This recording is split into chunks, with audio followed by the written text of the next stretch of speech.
11/1/2019, Surrogate Trump.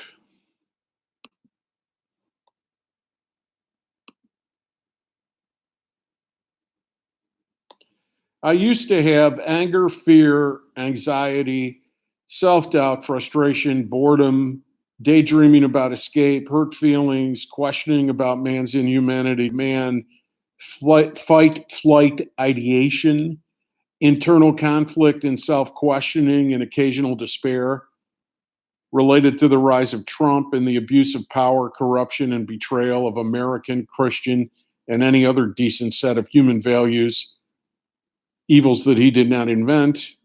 His darkness has been part of our country and our world from the beginning, but he is the personification of the hideous impulse in the dark heart of mankind to make evil victorious, to subjugate us all, to make the myth that I was taught in my Christian religious tradition of Satan's murder of God because of our own free choice, a concrete reality. Trump made me wonder if I was weak, wonder if there was some crucial element of my character that was missing. Trump felt like a threat to my freedom and therefore to my life itself. I had all of these feelings when I had a job where I was lied to and disrespected and associating with colleagues that were not of my moral and intellectual caliber, who were superficial and lazy and concerned with petty fiefdoms of power instead of excellence, fulfillment, and service. I also had good friends on that job and great love for the work that I was doing individually. Eventually, my lesser colleagues attacked me using the levers of money and power, and I stood up to them. Subsequent to the confrontation, the job ended. Meanwhile, I felt betrayed by some people who I associated with in the sphere of my work in art. I thought they were friends. I thought they were artists. I thought they were educators. They weren't any of those things. This whole experience was on a parallel track to my experience in employment. I also had good friends in this particular arts milieu. I had work that served, satisfied me, and pursued excellence. But I was too often insulted and not given my due by my small, less than mediocre associates who were motivated, again, by power and money and their own narcissistic insecurities, jealous for their own illusions of self-importance.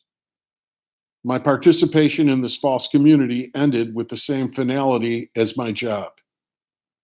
After these two major breaks, I spent a relatively short amount of time at sea. At first, this felt like depression. I thought I was reeling with a sense of loss and failure. But really, it was a time of wonder, a wonder that did not lead to obvious epiphanies, but was a short time that healed all wounds. My antagonists receded, not in my memory, but in my heart. They disappeared from my soul's meaning. Thoughts of them lost all power over me. They became like dead acquaintances or answers in a trivia quiz.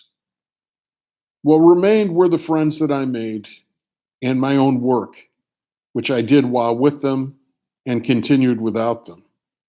My past conflicts were finally resolved.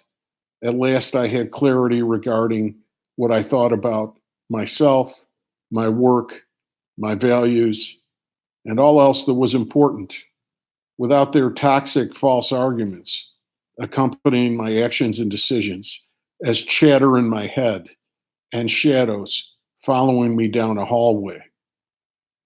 When I was writing mostly about Trump, I was occasionally asked, what do I do in the face of this terror? I'm a small person. I have a job. I have a family. I live in a neighborhood. I'm not a billionaire. I'm not in Congress. I was never satisfied by answers like write your congressperson or go to a protest, although they are fine things to do if you are so disposed. I have my answer now. Emphatically accept people who love you. Emphatically do the work that you love. Emphatically speak up and personify your values. Emphatically reject any person or situation that insults and obstructs your values. First in your concrete reality, and then in your mind. Understand that your process to freedom is a painstaking one that requires persistence, courage, and hope. You are the world. When you change, the world changes. Nature gives us villains to teach us who we are.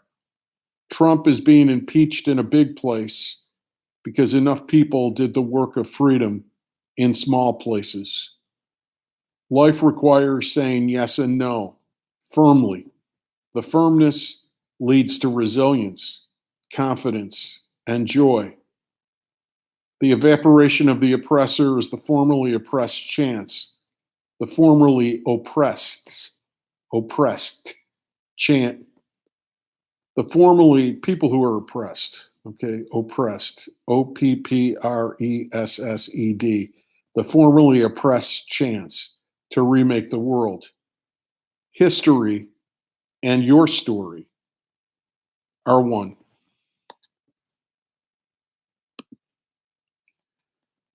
Copyright 2019, Richard Thomas.